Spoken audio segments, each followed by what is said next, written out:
लाडकी बहीण योजनेमध्ये दुरुस्ती करणार, मात्र बंद करणार नाही. 5 वर्षांचा जाहीरनामा असतो. महिलांना 2100 देणार. अजित पवारांची माहिती. कधी कधी योजना येते, परंतु त्याच्यामध्ये काही गोष्ट लक्षात आल्यानंतर काही आपण दुरुस्ती करतो. आम्ही दुरुस्त करणार आहे, त्याच्यामध्ये बंद करणार नाही.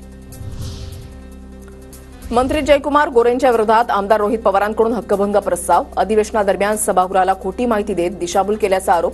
विधानसभा अध्यक्ष राहुल नार्वेकरांकडे प्रस्ताव दाखल. विधान परिषद पोटनिवडणुकीसाठी शिवसेनेतून चंद्रकांत रघुवंशी उमेदवार, तर राष्ट्रवादीकडून संजय खोडकेंना उमेदवारी जाहीर.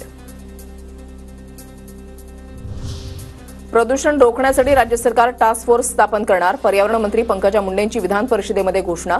आता पर्यावरण विभाग केवळ नोटिसा देणार नाही, तर कारवाई करेल. पंकजा मुंडेंचा इशारा. कारवाया आम्ही करत राहतोय, पण त्या कारवायाचा परिणाम असा व्हावा की तो प्रदूषण कमी करण्याकडे व्हावा. याच्यासाठी आम्ही नक्कीच फारच स्ट्रॉंग पावलं उचलत आहोत. प्रशांत कोरटकरच्या जामीन अर्जावर उद्या फैसला. कोरटकर काही वरिष्ठ पोलीस अधिकाऱ्यांच्या संपर्कात. मोबाईलमधला डेटाही डिलीट केला. वकील असीम सरोदे यांचा मोठा आरोप. बीडच्या माजलगाव शहरामध्ये पुन्हा एक मारहाणीचा व्हिडिओ व्हायरल. पेट्रोल देण्यास नकार देणाऱ्यावर तिघांकडून शिवीगाळ करत लोखंडी रॉडनं मारहाण. या प्रकरणी पोलीस ठाण्यामध्ये गुन्हा दाखल.